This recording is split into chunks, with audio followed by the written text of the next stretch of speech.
and welcome to the X22 Report. My name is Dave, and this is episode 204, and today's date is November 1st, 2013. And the title of this episode is Disarming the American People, One Event at a Time. And what we saw today was, yet again, another major event. And we saw a shooting in the LA airport. It was a lone gunman, a lone wolf, which they called him. He was dressed in camouflage. He came in with, guess what? The assault rifle. That is right.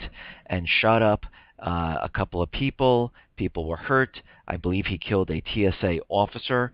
And this entire event was taking place in Dianne Feinstein's state, where they have very strict gun laws. And this is because we have these gun bills and new gun bills being introduced, but we have the two major ones, the UN Arms Treaty, and we have the Dianne Feinstein gun bill that are pending in the Senate. And I've been saying this for a very long time. We are building up to the main event. Now, is this the main event? I don't know at this point, but it looks like they are going to use this for three different areas that they want to push. Number one, it's an assault rifle in the state of California, which is Dianne Feinstein, which wrote the gun bill. Number two, they're demonizing gun owners. They have a person there in camouflage coming in. He's lone wolf, crazy gun owner running around. It could be determined. They could determine that he is a domestic terrorist, and this is what the picture they're trying to paint. Number three, an unarmed TSA officer was shot and killed, and DHS has been wanting to arm the TSA, and this would push that agenda forward, where now you will see fully armed TSA agents that look like military at the airports, at the train stations, at the malls, and you can see how they're pushing this agenda forward. And we are going to see President Obama out there. We're going to see a lot of politicians out there. We're going to see Dianne Feinstein out there, all using this to push the pending gun bills, the UN Arms Treaty and the Dianne Feinstein gun bill that are pending in the Senate. And we know that John Kerry has already signed the UN Arms Treaty, but the Senate hasn't ratified it yet. And the other gun bill that is in there, they tried to pass back in April during the Boston bombing, and that was shot down, and the president asked for them to keep it there until some other time or event comes up. So they left it pending. You have to remember that the president has already signed and created executive orders that support all of this. They support the UN Arms Treaty and everything. And yesterday I reported on the three phases of disarmament of the American people, and you can see why they need to get this UN Arms Treaty ratified by the Senate. And they were going to use all of these incidents, and especially the last one, and I don't believe this is the last one, but there will be one that is very, very bad, and it will be horrific, almost like the Sandy Hook one, because that is the one that will move people. These are the other ones that are leading up to it and making everyone aware of what is going on, and you can see it. This is not by coincidence. This is completely planned because it meets their agenda, and they are moving this full force forward because according to the disarmament documentation, we are at the tail end of Phase 2, and this is what they are doing at this point. Let's get into the economic collapse news, and we are going out to Portugal, and what we are seeing in all these countries like Greece and Portugal, there are thousands and thousands of people protesting. What are they protesting about? Well, according to the bailout agreements in all these countries, because they're so far into debt, they need to do a couple of things, and most of them require them to push austerity cuts on the people. And the people are out there protesting because as the government takes on more debt, the people always feel the pain of taking on more debt, and that's where they usually end up cutting. And the people were out there chanting, "The hour has come for the government to go," and they were screaming this on the top of their lungs. The budget is a theft. It destroys jobs, steals salaries and pensions, cuts health and welfare and education. And you can see what is happening at this time. It happened in Greece. It's happening in Cyprus. It's happening in Portugal, Italy, France. All of these countries, the debt is so high, the governments cannot make the payments. So what do? They cut everything just to make the payments. They let people go. There are less people working. Unemployment goes up. Now they have no revenue coming in, so they have to ask for another bailout. And sooner or later, they just can't take on any more debt, and the country collapses. And we're seeing this happen actually in Greece right now. Greece is seeing many, many bad loans right now. And these bad loans are more than double capital base. The amount of non-performing loans has exploded by a laughable amount of about 50%. In the U.S., this would mean that some $1.7 trillion in loans was non-performing. And we can see this. This is just getting worse. All of these countries, the debt, the unemployment is getting worse. Sales for retail getting worse. Housing are in bubble. Other countries' housing is imploding. We see the whole Eurozone, the unemployment has now been ticking up after we got through these manipulated numbers and the truth came out. So we can see what is happening.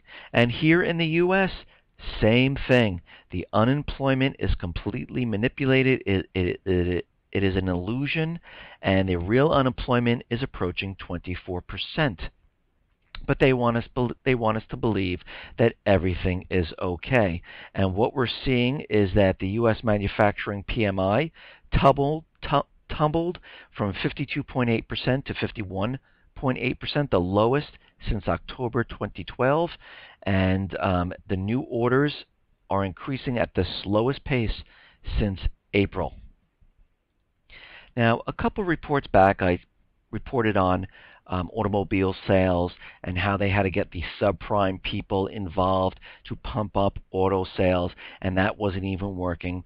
So what is happening right now is GM is trying to show that things are getting better. So what are they doing? Well, first of all, the Volt sales, that is their electric car, those sales are plunging by 32% right now. And what else is happening? Well, GM is using some tricks here to fool people. They are using something called channel stuffing. And they stuff channels, and what this means is, and I have the definition here, it is a deceptive business practice used by a company to inflate its sales and earning figures by deliberately sending retailers along its distribution channel more products than they are able to sell to the public. By channel stuffing, distributors temporarily beef up their accounts receivable. However, unable to sell the excess products, retailers will send the excess items instead of cash back to the distributor, who must readjust its accounts receivable and ultimately its bottom line. In other words, stuffing always catches up with the company because it cannot maintain sales at the rate it is stuffing. This is usually done fraudulently to raise the value of the stock, and it is illegal. So this is what GM is doing. And this is the biggest reason why they have a surge in deliveries, because what they are doing is they are pushing out their automobiles to all the dealerships. Right now, there are 728,000 units in dealer inventory at month end, or 87 days of supply.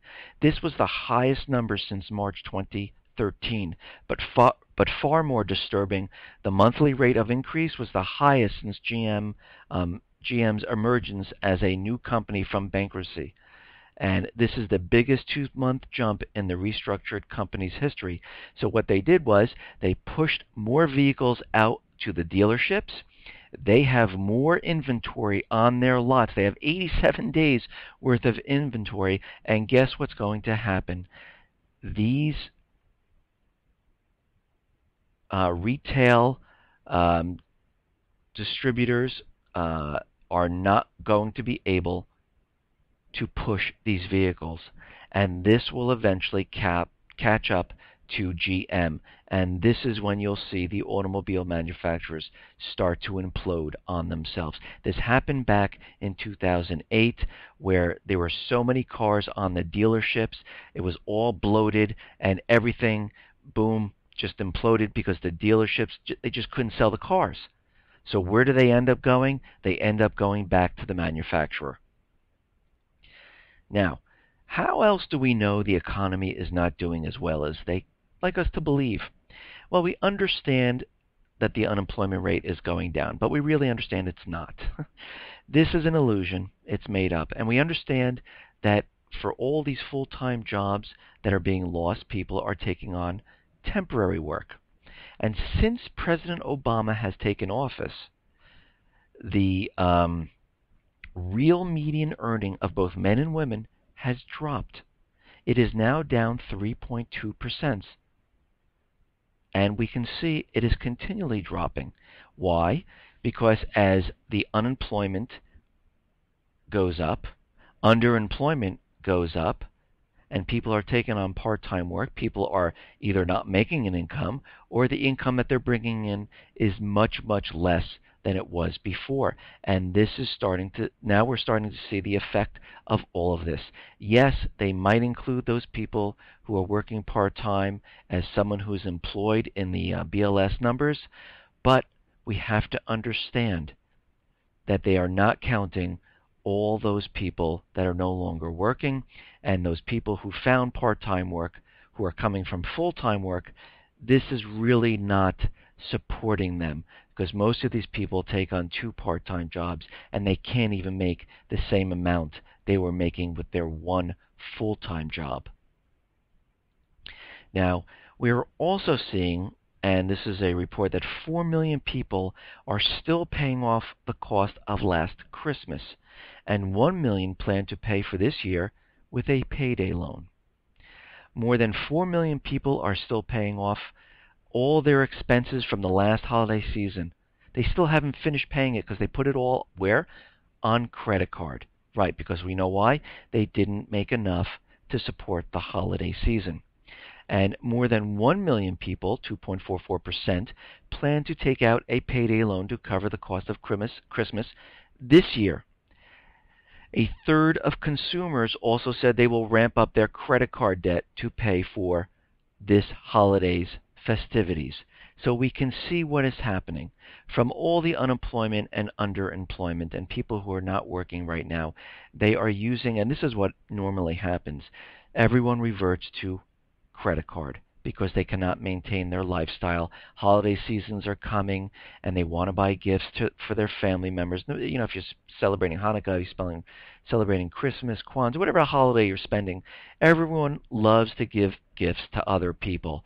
And they feel like if they can't do it, people look at them like something is wrong. So they have to keep up the pretense that everything is okay. So what they do is they revert to credit cards, and they just put it on the credit card, and they say, we'll worry about this later. And we can see that this is definitely happening, and from all of this, they will tell us how great the sales numbers are, but most of the people are going further and further into debt. And this is how this is going to play out. Okay, let's move on here. Now, Obamacare, it is a huge, huge success, as we know. Numbers are coming in, and on day 1, they actually got 6 people to sign up. And by day 2, about 248 people signed up, with millions and millions of people coming to the Obamacare website and looking at their very, very expensive health care packages. What's happening now is a lot of the top hospitals across the nation are saying that they will not accept the Obamacare plans. And we are seeing this, and this goes on to say that hospitals are rejecting many of the companies included on states' health insurance exchanges, which typically include many low-cost options for consumers. A U.S. News contacted its top 18 hospitals for this year to determine their contracts and learned that most are opting out of Obamacare insurance companies. And this, he's the Obama administration is out there telling us that this is great for the people, this is fantastic, it's going to be affordable, you can keep your plan, and pretty much everything. And he said, it's almost like what I've always said. It's always the opposite, isn't it? Every time they tell us something, it always ends up being the opposite. And let me just say this. If this was truly for the people and it was so fantastic, we would have had President Obama out there, and this would have been a great publicity stunt for him, out there sitting at the computer as the first one to sign up, and he would have had congressmen, House representatives, senators, staffers, all behind him in a room, all signing up to show how great it is. But guess what? They're all exempt. You know why? They don't want this crap, and they know it. They realize it. Okay, now, to help the American people, what they're deciding to do at this point, and to make it better so we don't have to go through the debt ceiling debate, Democrats are creating a bill which would allow Obama to ignore the Constitution.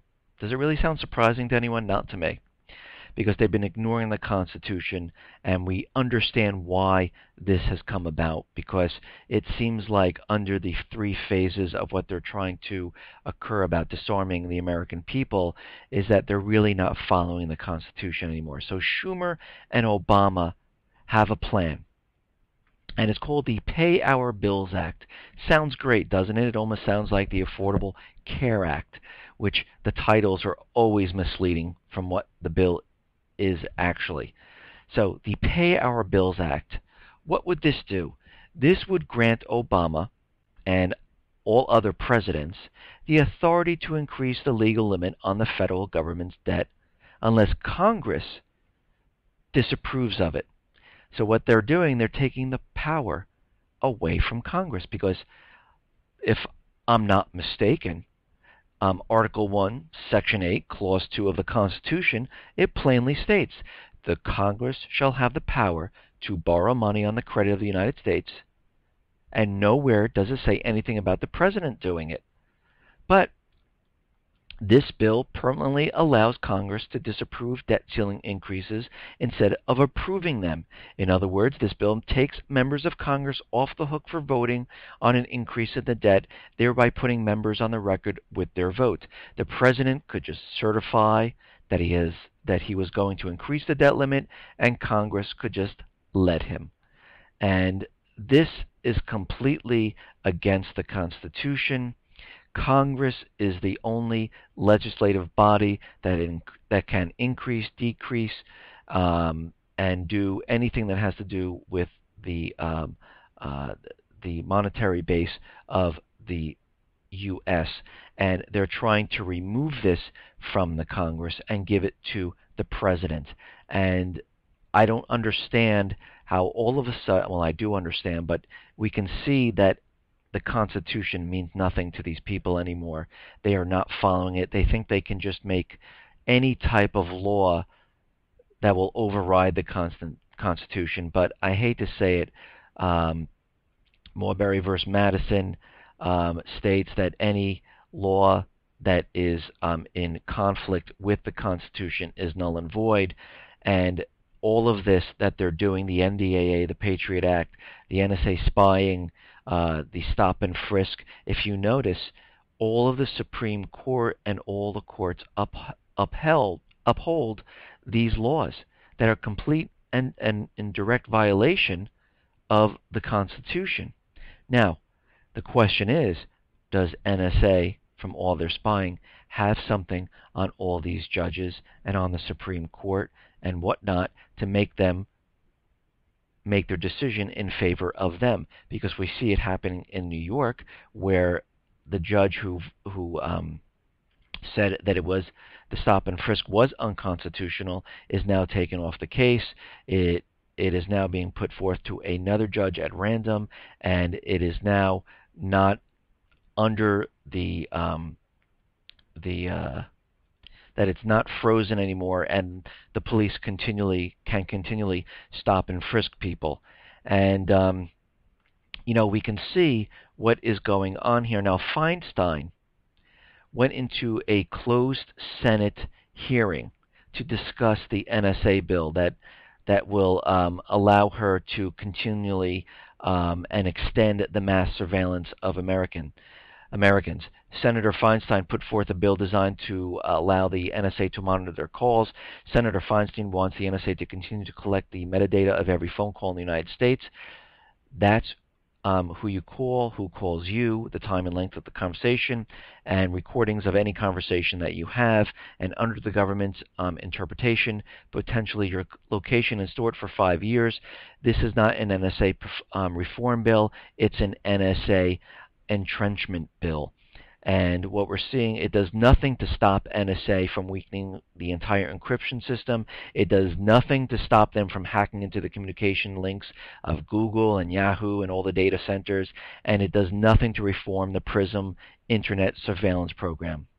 This is not an NSA reform bill at all. Instead, it allows them to continually do what they are doing, and you have to remember that Dianne Feinstein was also putting forth a bill that would make it illegal to talk badly about the NSA spying program, which, again, goes against the Constitution, which is the First Amendment, but, who cares about the Constitution anymore? Okay, let's move on here. Now, we have to remember that the elite globalist central bankers, U.S. government, Israel, Saudi Arabia, all wanted to get into Syria. They wanted to start the war. Why? Because that would allow them to have direct access to Iran. So, CBS Evening News has reported, and they have proof, that Iran is helping Syria with the civil war. And the reason why this is important is because we have to remember that as long as they can prove that Iran is helping Syria, this will allow them to move from Syria into Iran, because they can say they are involved in the civil war. And with the treaty between Iran and Syria and Israel and the U.S. government, it allows them to go into Syria and then move into Iran. And this is why they are putting this out there right now. And this goes on to say that correspondent Elizabeth Palmer reported Iran's decisive involvement had helped turn the tide of fighting in Assad's favor in several key battles in this year alone. And Iran has lent Syria more than $3.5 billion to buy oil, without which the country would likely have collapsed. And they are making the case right now. And this will be helpful because we understand that Israel is now bombing Syria in two different time periods, and they're going in there and blowing up missile terminals on military bases because they believe that Syria has advanced missiles. And again, any country that goes into any other country and just starts to bomb military bases for no reason, just because they suspect they have something, is an act of war. Because I said this yesterday, if another country flew into your country, wherever you are, what would your country do? They would say this is an act of war. The Japanese flew in to Hawaii. They bombed a military base, and what did the United States do? They went to war. They're trying to provoke Syria, and this is what they're trying to do at this point, because we understand they are trying to get World War III started. Now, talking about World War III, yesterday, before I get into this, yesterday I talked about Russia bringing missiles over to Belarus on the border of Poland. Poland now ramping up their missile defense system on the border right there, and And what we're seeing right now is NATO forces are starting a major exercise in Latvia and Poland this weekend. They'll be rehearsing how to oust an anonymous invading enemy from their region. And it's called Steadfast Jazz. It will test how the Western Alliance could deploy rapid reaction forces to its eastern flanks, which border Russia. Now, NATO stresses that the war games are not aimed at Russia at all. No, of course not.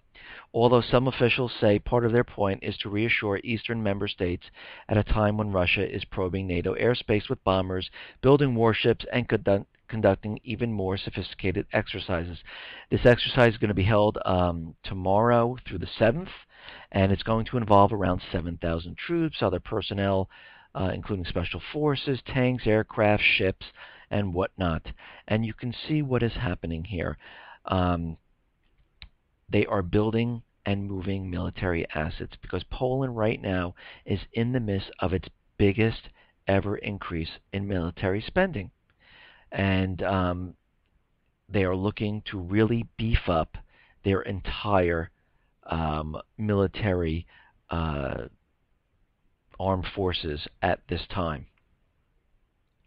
Now, there is propaganda out there, and this is from the Washington Times, that the Chinese state-run media revealed for the first time this week that Beijing has nuclear submarines that can attack American cities as a means to counterbalance U.S. nuclear deterrence in the Pacific. And we can see each country now is flexing their muscles.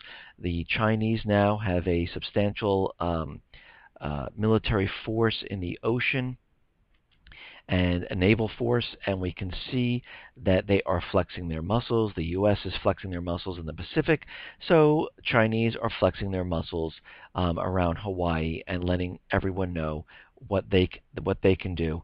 And the article features 30 different photos and graphics detailing the damage projections for Seattle, Los Angeles, after being hit by a Chinese nuclear warhead, and the deadly radiation that would spread all the way to Chicago.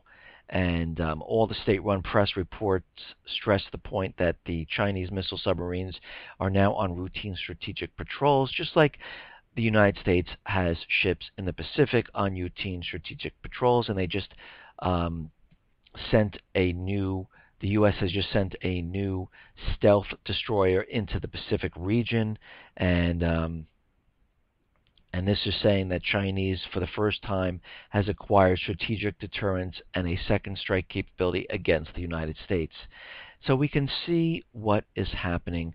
Each country is positioning military assets, flexing their muscles, and everyone is getting ready for what we all know which is coming. And this is going to be the Great War, which the central bankers, U.S. government, elite, globalists, Israelis, Saudi Arabia, they're all going to start this because they understand the U.S. dollar is collapsing. They understand this cannot be propped up anymore. They understand the economies are going to collapse, and they are headed there right now. And actually, they're on their way down. It's happening right in front of our eyes at this point. And like I've said in many, many other reports, the United States is totally losing control of the Middle East. They have lost control in Egypt. They are losing control in Yemen. Saudi Arabia is looking elsewhere. We're seeing that Iraq now, because of the fighting there, Libya have two governments right now. They're stopping oil production. Iraq now is looking for some help, and there is a warning from Alan West, who is a former congressman, and he is out there saying that the Iraqi prime minister will turn to China or Russia for assistance with the growing violence in Iraq if he doesn't get any help from the United States. And this is a very tough decision for Barack Obama at this time because he understands that he is losing control all throughout the Middle East, and Saudi Arabia is looking at China and Russia. Egypt is looking at Russia, Iraq now, Libya, and the control of the Middle East and continually keeping the U.S. dollar propped up is fading at this time. And we understand that Israel and Saudi Arabia. They really want to start something, either with Syria or Iran. Either one, it doesn't make a difference. And the White House is convincing the senators, because the senators really don't know what's going on. They don't understand that Iran is making a deal with the BRIC nations to join the BRIC nations. Well, they're already a member. And once they do this, these sanctions are meaningless. They can't sanction them anymore. And the Obama administration understands this. The central bankers understand this.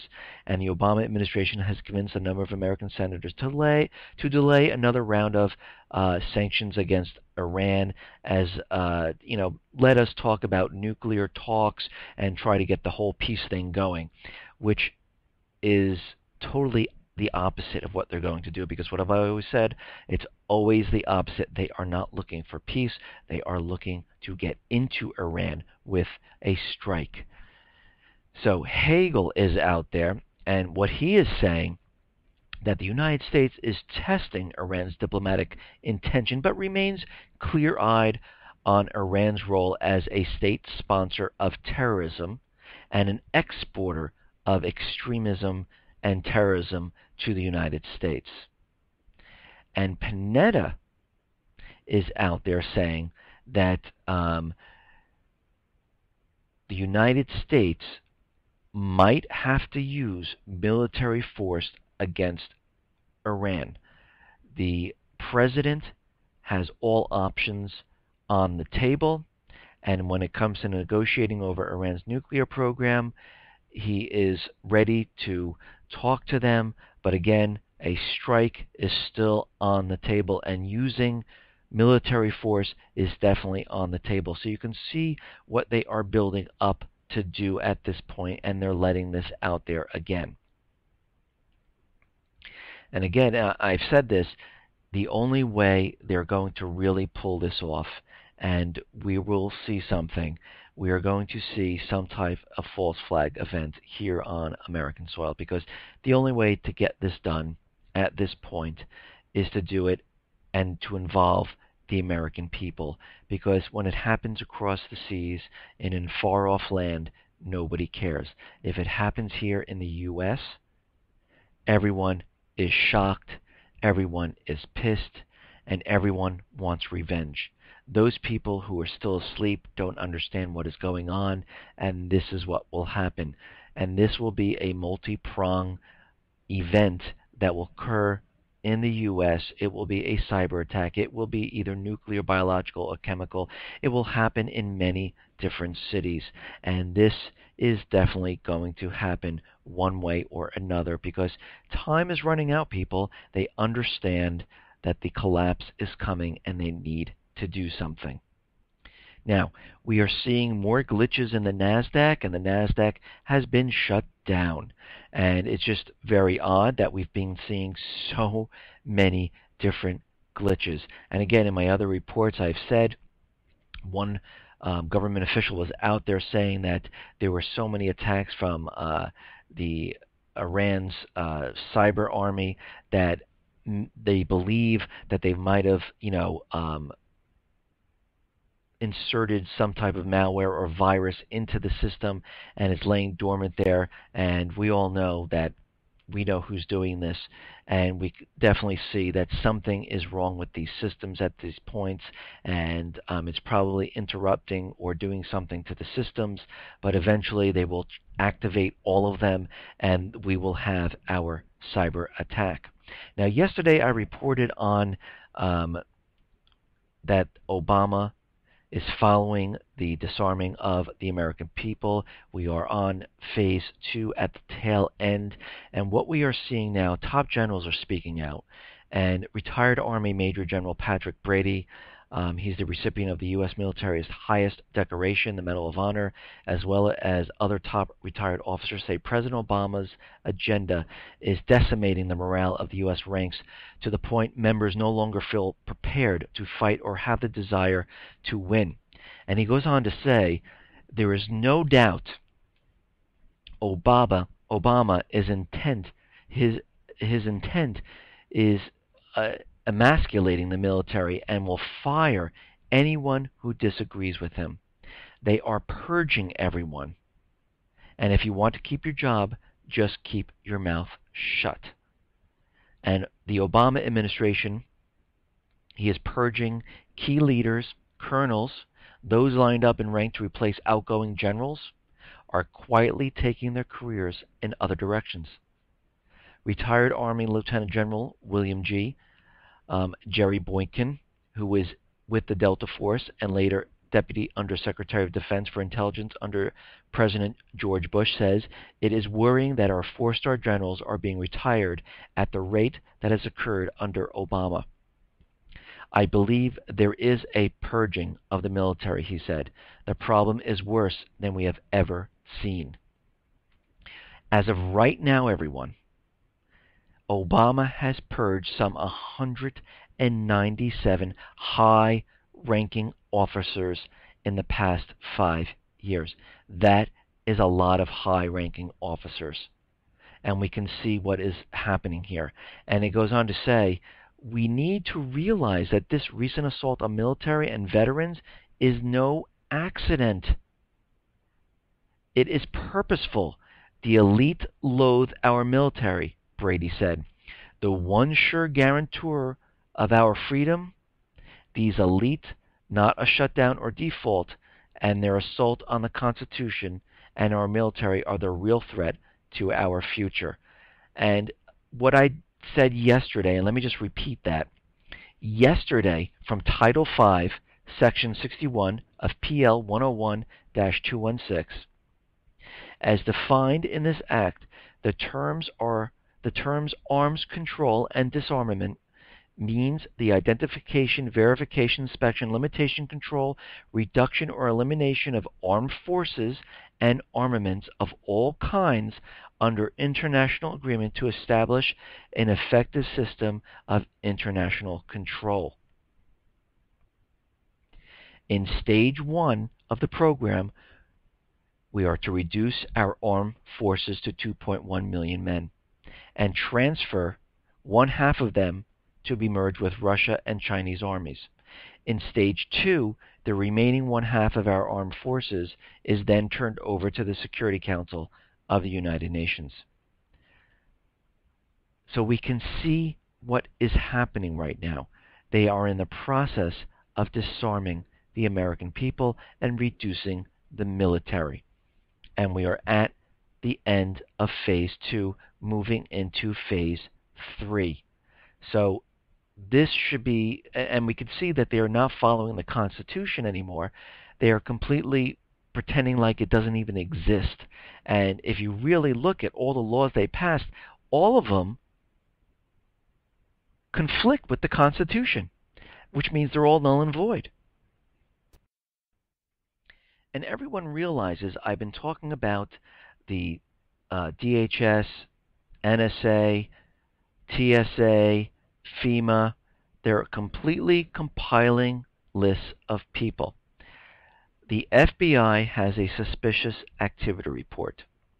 Since 2008, the U.S. government has been assembling a so-called suspicious activity report. What is this? Well, it collects and shares between federal agencies via the FBI's eGuardian program. The eGuardian program aggregates from different fusion centers and the NSA across the country and shares them with other agencies.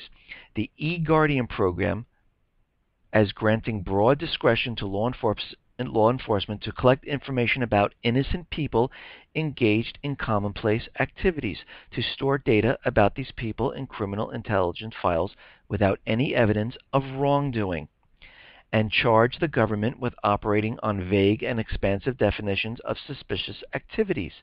The collection of actual suspicious activity reports is based primarily on bias against racial and religious minorities and the exercise of First Amendment rights, not reasonable evidence of criminal activities. According to the report, normal legal activities are being cited as cause for surveillance by the FBI.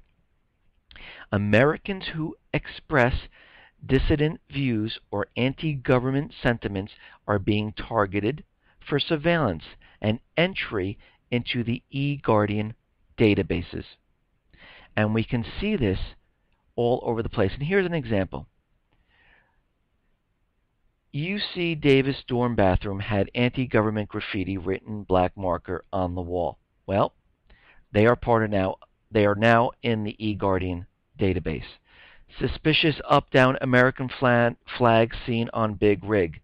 Well, that goes into the eGuardian, and whoever did this goes into the database.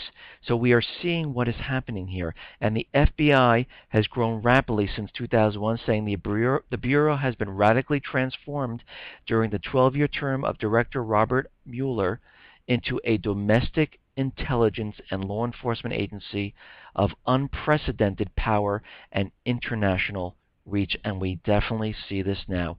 So those people who do not believe that I have nothing to hide, you might not have, but if you know someone that knows someone else that is involved with something, you're going on that list. I'm sorry to say it.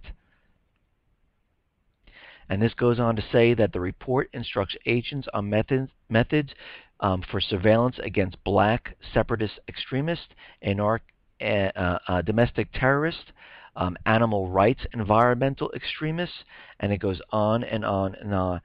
And they're well aware of the growing anger over social inequality, war, and the threat of dictatorship. The government is putting into place the framework for a political police network aimed at monitoring, controlling, and ultimately suppressing opposition to the American state and ruling elite. And we can see what is happening at this time. And those people who do not believe, I am sorry to say, you will be put on the list because you are listening to this report. Now, going back to what has happened out in LA at the airport, this is the event, and I have this on my timeline, and those people who have not seen the timeline, you can come over to the x22report.com site, click on the top link that says economic collapse, and that will bring to the timeline. I'm going to update it this Sunday with new information on there, but we can see there are events of mass shootings that are leading up to the main event, which the government will then try to push through all of these gun bills and the UN Arms Treaty. They are going to do everything they can to get these passed because they have to. There's no way out of this. They need to disarm the people. Why? Because the people with the weapons, especially the veterans, will not allow them to remove the Constitution. If they're able to get the weapons away from the people, they now have the ability to do what they want to do. And you can tell by all these laws, because think about it, all these laws in place, remove the Constitution, what do you have? Listen, everyone, thanks a lot for listening. Be well, be safe, and especially be prepared. Thanks a lot.